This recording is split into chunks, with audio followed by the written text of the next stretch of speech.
Hello everyone, इस video में हम लोग पढ़ेंगे क्लास 7 साइंस की बुक का चैप्टर 1 न्यूट्रिशन इन प्लांट्स। तो देखिए, इसमें हम लोगों ने क्लास 6 में पढ़ा था कि फूड जो है, खाना एसेंशियल है, बहुत ज़्यादा ज़रूरी है हर लिविंग ऑर्गेनिज्म के लिए। लिविंग ऑर्गेनिज्म होते हैं ऐसे, हम इंसान लिविंग ऑर्गेनिज्म है, जानवर हो गए, प्लांट्स हो गए, ये सारे लिविंग ऑर्गेनिजम्स हैं। इनके लिए खाना बहुत ज़्यादा ज़रूरी है। और हमने ये भी सीखा था कि carbohydrates, fats, proteins, vitamins, minerals, ये सारे के सारे फूड्स के कंपोनेंट होते हैं। तो carbohydrates, protein, fat, vitamin and minerals, ये सारे हमारे क्या होते हैं, फूड के कंपोनेंट होते हैं। ये कंपोनेंट जो हमारे खाने के होते हैं, इनको हम बोलते हैं न्यूट्रिएंट्स। और ये न्यूट्रिएंट्स जो हैं, ये हमारी बॉडी के लिए बहुत ज़्यादा ज़रूरी होते हैं। तो न्यूट्रिएंट्स क्या होते हैं, देखिए, न्यूट्रिएंट्स होते हैं हमारे फैट्स, ठीक है, विटामिन्स, मिनरल्स, कार्बोहाइड्रेट्स, ये सारे के सारे होते हैं न्यूट्रिएंट्स। और ये हमारी बॉडी के लिए बहुत ही ज़्यादा ज़रूरी होते हैं। और सारे के सारे जो लिविंग ऑर्गेनिज्म होते हैं, उनको खाने की ज़रूरत होती है। जितने भी लिविंग ऑर्गेनिज्म हैं, जो भी जानवर जिंदा हैं, प्लांट जिंदा हैं, वो खाने से ही तो जिंदा हैं। प्लांट्स जो हैं can synthesize food for themselves but animals including humans cannot। इसका क्या मतलब है, जो जितने भी लिविंग ऑर्गेनिजम्स हैं, उनमें से प्लांट्स हैं वो अपना खाना खुद ब खुद बना सकते हैं। मतलब जो पेड़ होते हैं वो अपना खाना खुद बनाते हैं, मगर ना ही इंसान और ना ही जानवर अपना खाना खुद बनाते हैं। आप सोच रहे होंगे, भाई हम तो अपना खाना खुद बनाते हैं। हम खाना बनाते नहीं हैं, हम खाना पकाते हैं। हम जो खाना बना रहे हैं वो हम या तो पेड़ों से ले रहे हैं या फिर एनिमल से ले रहे हैं। अब दूध पीते हैं, दूध को गर्म करते हैं, दूध कहाँ से आता है, एनिमल से आता है। एप्पल खाते हैं, एप्पल कहाँ से आता है, प्लांट से आता है। तो आप जो हैं अपना खाना सिर्फ और सिर्फ पका रहे हैं, सिर्फ कुक कर रहे हैं। खाना कहाँ से ले रहे हैं आप, प्लांट से या फिर एनिमल से ही ले रहे हैं।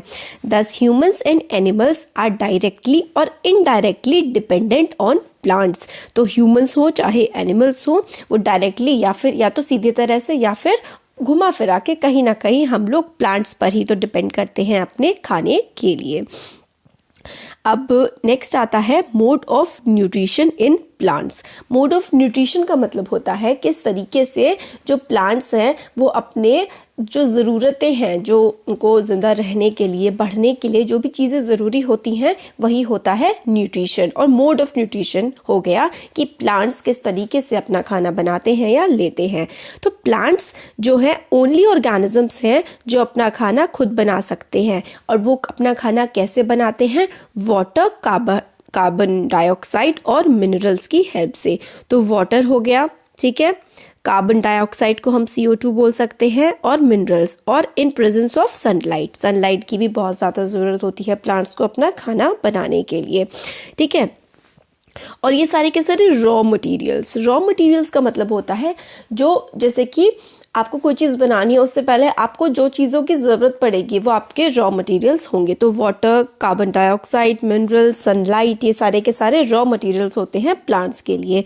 Nutrients enable living organism to build their bodies, to grow, to repair damaged parts of the bodies and provide energy to carry out life process। तो न्यूट्रिशन, ये जो न्यूट्रिशन होता है जो हम लोग को खाने से मिलता है, इससे क्या होता है, हमारी बॉडी ग्रो करती है। अगर हमें चोट लग जाए, हमारे सेल्स डैमेज हो जाए, तो उसको रिपेयर करने के लिए और हमारी बॉडी को एनर्जी प्रोवाइड करने का काम जो है ये न्यूट्रिएंट्स करते हैं।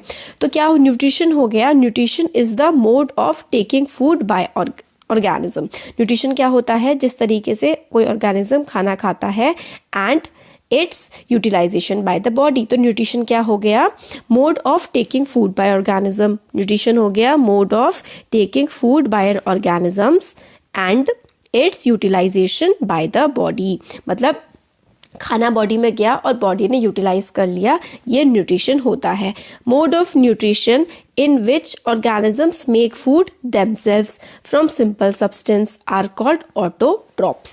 तो देखिए, तो जो जानवर अपना खाना खुद बनाते हैं, मोड ऑफ, ऐसा न्यूट्रिशन का मोड जिसमें खाना ऑर्गेनिज्म, जो भी ऑर्गेनिज्म है वो अपना खाना खुद बना रहा है सिंपल सब्सटेंसेस से, जैसे कि कार्बन डाइऑक्साइड, मिनरल्स, वाटर, इसकी हेल्प से जो अपना खाना खुद बना रहे हैं उनको हम ऑटोट्रॉफ बोलते हैं। ऑटो का मतलब होता है सेल्फ, खुद, और ट्रोफ्स का मतलब होता है नरिशमेंट। ठीक है, तो ऑटोट्रॉफ्स का मतलब हुआ जो खुद ही अपना नरिशमेंट ले रहे हैं, अपना खाना खुद ही बना रहे हैं, वो होते हैं ऑटोट्रॉफ्स। ठीक है, देयरफॉर प्लांट्स जो हैं वो ऑटोट्रॉफ्स हो गए। कैसे प्लांट्स ऑटोट्रॉफ्स हो गए? क्योंकि वो अपना खाना खुद बना रहे हैं।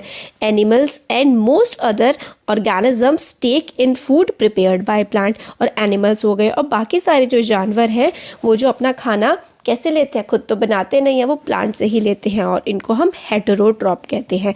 हेटेरो का मतलब होता है अदर या फिर दूसरा। तो ह्यूमन बीइंग्स, एनिमल्स क्या होते हैं? हेटेरोट्रॉफ्स होते हैं। और प्लांट्स क्या होते हैं? प्लांट्स हमारे ऑटोट्रॉफ्स होते हैं। अब देखिए, now we may ask where the food factories of plants are located. फिर उसके बाद हम लोग सोचेंगे कि प्लांट की फूड फैक्ट्री कहाँ लोकेट होती हैं। Whether food is made in all part of plant और ओनली इन सर्टेन पार्ट। तो हमें क्या, फिर हम सोचेंगे कि भाई प्लांट अपना खाना कहाँ बनाता है, क्या प्लांट के सारे पार्ट खाना बनाते हैं या किसी एक जगह ही प्लांट में खाना बनता है। How do plants obtain raw materials from surrounding. अब प्लांट्स किस तरीके से रॉ मटीरियल ऑब्टेन करता है, मतलब जो चीज़ें उसको चाहिए वो खाना बनाने के लिए वो आसपास से कैसे लेता है, वो किस तरीके से ट्रांसपोर्ट करता है अपने खाने को अलग अलग पार्ट्स में। तो ये सारी की सारी चीज़ें अब हम आगे देखेंगे। Photosynthesis, food making process in plant. तो जो खाना बनाने का प्रोसेस होता है प्लांट पे, प्लांट जिस तरीके से अपना खाना बनाता है उस पूरे के पूरे प्रोसेस को हम लोग क्या बोलते हैं? फोटोसिंथेसिस बोलते हैं। तो process of making food by plant is known as photosynthesis. Plant जिस तरीके से अपना खाना बनाता है, जिस प्रोसेस से प्लांट अपना खाना बनाता है, उस प्रोसेस को हम फोटोसिंथेसिस बोलते हैं। लीव्स जो होती हैं are the food factories of plant. तो खाना बनाने की फैक्ट्री कहाँ होती है प्लांट में? लीव्स में। खाना प्लांट में बनता है लीव्स में। Leaves are the food factories of the plant. Food factory का मतलब हो गया जहाँ पर खाना बन रहा है। देयरफॉर जितने भी रॉ मटेरियल्स हैं उनको कहाँ पहुँचना पड़ेगा? उनको तो लीफ के पास पहुँचना पड़ेगा, क्योंकि प्लांट खाना तो लीफ में बनाते हैं। वाटर मिनरल्स जो कि सॉइल में प्रेजेंट होते हैं उनको कौन एब्जॉर्ब करता है? उनको रूट्स एब्जॉर्ब करती हैं और लीव्स तक पहुंचा देती हैं। तो देखिए, रूट्स हो गई प्लांट की, ये ज़मीन के नीचे होती है, तो ज़मीन में से वाटर हो गया, मिनरल्स हो गया, ये इसमें से लेती हैं और प्लांट के पत्तियों तक पूरा का पूरा पहुंचा देती हैं। ठीक है, और carbon dioxide from air is taken in through the tiny pores present on the surface of the leaves. Leaves जो होती है ना, उनके सरफेस पर छोटे छोटे से टाइनी पोर, पोर मतलब होता है छेद, छोटे छोटे से छेद प्रेजेंट होते हैं, वो हवा में से कार्बन डाइऑक्साइड को ले लेती हैं। These pores are surrounded by guard cell, such pores are called stomata.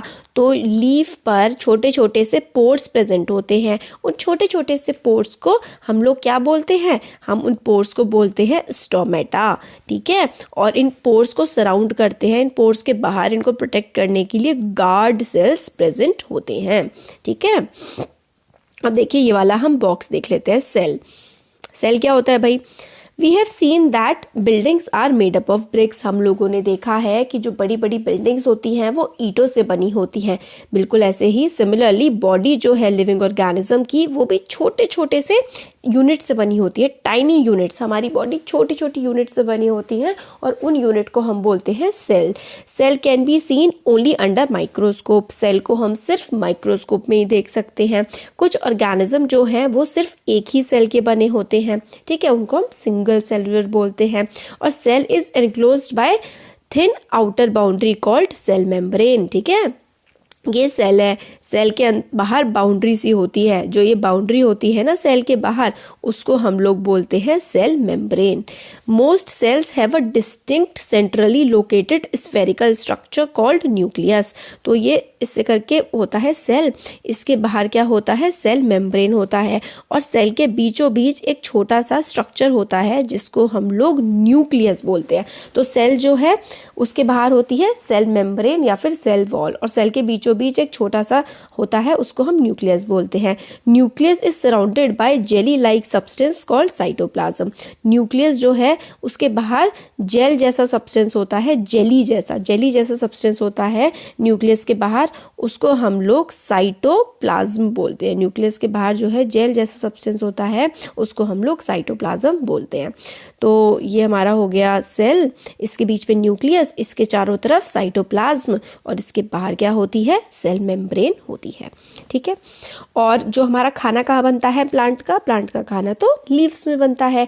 Leaves में क्या होता है, लीव्स में छोटे छोटे से पोर होते हैं, उन छोटे छोटे से पोर्स को हम लोग बोलते हैं स्टोमेटा। स्टोमेटा के चारों तरफ गार्ड सेल होता है और इस स्टोमेटा की हेल्प से ही हम लोग की हवा जो है ट्रांसफ़र हो पाती है लीव्स में। ठीक है, वाटर और मिनरल्स कहाँ से आ गए, रूट्स की हेल्प से, और कार्बन डाइऑक्साइड कहाँ से आ गई, लीव्स में जो स्टोमेटा प्रेजेंट है उससे। वाटर एंड मिनरल्स जो हैं लीव्स को ट्रांसपोर्ट हो जाते हैं बाय द छोटी छोटी पतली पतली वेसल्स जैसी होती है ऐसे करके, which run like pipe throughout the root. Pipe जैसा स्ट्रक्चर होता है और उसकी हेल्प से स्टेम में पहुंच जाता है, स्टेम से ब्रांचेस में और ब्रांचेस से लीव्स में पहुंच जाता है। ठीक है, they form a continuous path और passage for the nutrients to reach the leaf, they are called vessels. तो रूट्स होती हैं हमारी, रूट से हम लोगों का स्टेम में जाता है, स्टेम से हमारी ब्रांचेस होती हैं, फिर हमारी लीफ बनी हुई होती है ना। तो वाटर एंड मिनरल्स वेसल्स, पतली पतली सी वेसल्स की हेल्प से रूट से स्टेम में जाता है, स्टेम से ब्रांचेस में और ब्रांचेस से लीव्स में पहुंच जाता है। और हम लोग और प्लांट्स में किस तरीके से ट्रांसपोर्ट होता है वो हम 11 चैप्टर में पढ़ेंगे आगे। इससे और ज़्यादा अगर हमें इन्फॉर्मेशन लेनी है तो आगे 11 चैप्टर आएगा, उसमें पढ़ते हैं। ठीक है, फिर आगे इसमें बताते हैं green leaves, the leaves have a green pigment called chlorophyll. आपको ज़्यादातर लीव्स जो हैं वो कौन से कलर की दिखती हैं, वो हमें ग्रीन कलर की दिखती हैं, है ना। तो लीव्स जो होती है ना उसमें एक ग्रीन कलर का पिगमेंट होता है जिसको क्लोरोफिल बोलते हैं। ये चीज़ बहुत ही इंपॉर्टेंट है, आगे वाली क्लासेस में बहुत ही काम आने वाली है, इस क्लास में भी आएगी। तो क्लोरोफिल क्या होता है, क्लोरोफिल जो होता है ना वो ग्रीन कलर का पिगमेंट होता है जो कि लीव्स में, पत्तियों में प्रेजेंट होता है। It helps leaf to capture energy of sunlight. ये क्लोरोफिल ही है जो लीव्स में प्रेजेंट होता है और सनलाइट को कैप्चर करने में, सनलाइट को पकड़ने में, यूज़ करने में हेल्प करता है। दिस,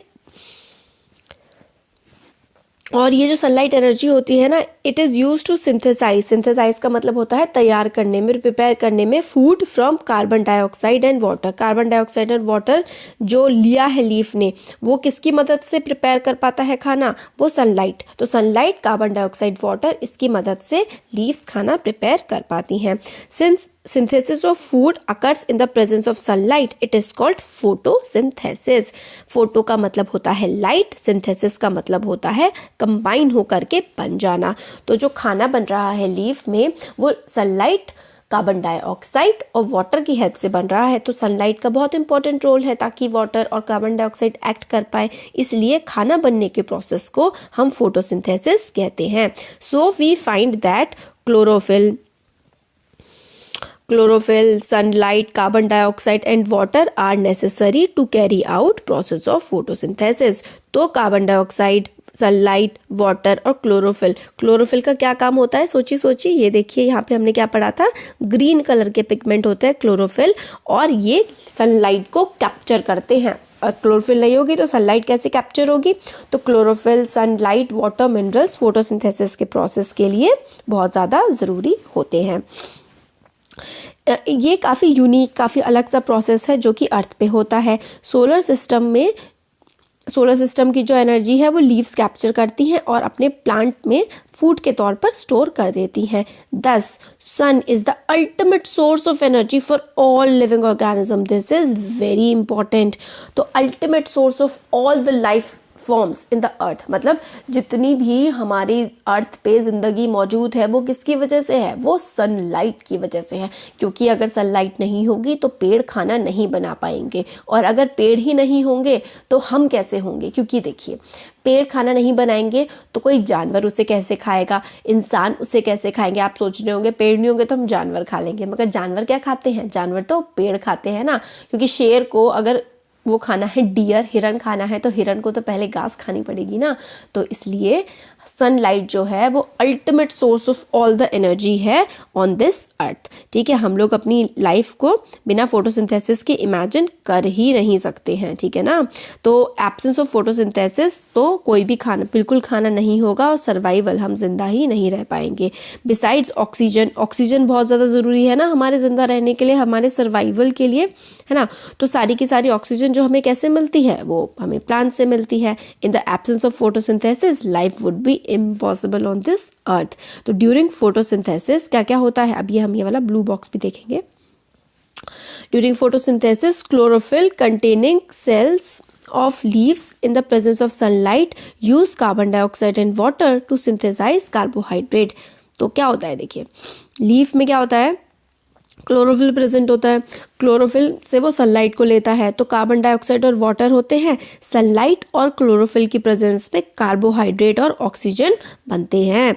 तो कार्बन डाइऑक्साइड को हम CO2 लिखते हैं, वाटर हमारा H2O होता है। सनलाइट या फिर क्लोरोफिल की प्रेजेंस में हमें कार्बोहाइड्रेट और ऑक्सीजन मिलता है। कार्बोहाइड्रेट जो होती है वो एनर्जी होती है, मतलब जिसकी हेल्प से, मतलब आप समझ लीजिए खाना जो होता है ना प्लांट का, वो यही कार्बोहाइड्रेट्स होते हैं।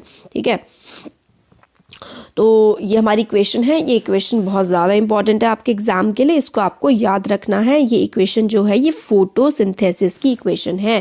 Carbon dioxide plus water, sunlight और क्लोरोफिल की प्रेजेंस में कार्बोहाइड्रेट जो कि खाना होता है और ऑक्सीजन प्रोड्यूस करते हैं। और ऑक्सीजन और कार्बोहाइड्रेट्स ये जो है हमारी लाइफ के लिए, हम अर्थ पर जो ये धरती है इस पर हमारी एग्जिस्टेंस के लिए ये बहुत ही ज़्यादा ज़रूरी चीज़ है। और ड्यूरिंग द प्रोसेस ऑक्सीजन, जो फोटोसिंथेसिस का प्रोसेस होता है, ऑक्सीजन रिलीज होती है।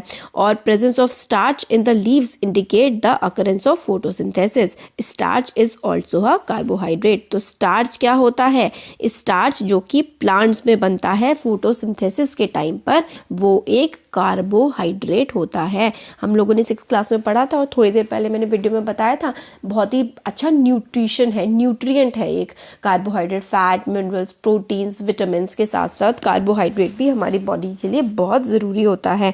और प्लांट्स में कार्बोहाइड्रेट किस फॉर्म में प्रेजेंट होता है, स्टार्च की फॉर्म में। प्लांट्स में कार्बोहाइड्रेट्स जो प्रेजेंट होता है वो स्टार्च की फॉर्म में प्रेजेंट होता है। ठीक है, अब देखिए हम लोग ये ब्लू बॉक्स पढ़ते हैं।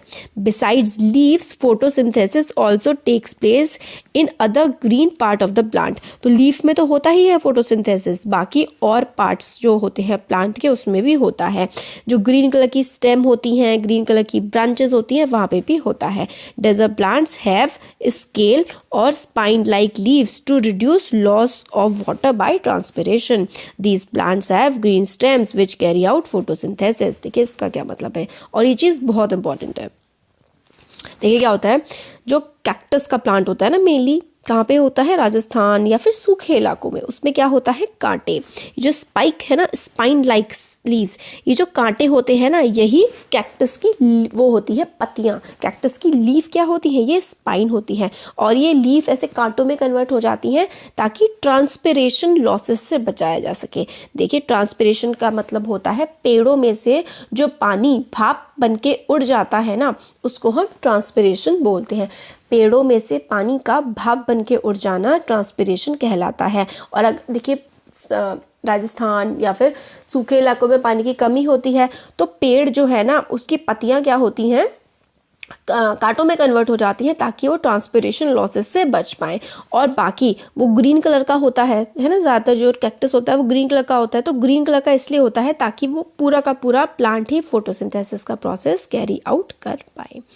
ये हो गया। अब एक्टिविटी है, इसके आगे एक्टिविटीज़ के लिए मैं एक अलग से वीडियो बनाऊंगी। ठीक है, एक्टिविटी, हर चैप्टर की एक्टिविटी वीडियो अलग से बनेगी और एक्सप्लेनेशन वीडियो जो है मैं वो अलग से पूरी की पूरी बनाऊंगी। और अब हेटेरोट्रॉपिक मोड ऑफ न्यूट्रिशन वाला जो पार्ट है वो हम नेक्स्ट वीडियो में देखते हैं। और एक्टिविटी वाला है, मतलब इस चैप्टर के 3 से 4 वीडियो बनेंगे। एक तो हम लोगों ने प्लांट्स फोटोसिंथेसिस वाला प्रोसेस देख लिया, फिर उसके बाद हम heterotrophic other modes of nutrition वाला देखेंगे नेक्स्ट पार्ट में। फिर एक पार्ट में मैं इस चैप्टर की जो एक्टिविटीज़ है ना, आपकी एक्टिविटी वाला पोर्शन, एक्टिविटी 2 एक्टिविटीज़ हैं उनका मैं अलग से वीडियो बनाऊंगी।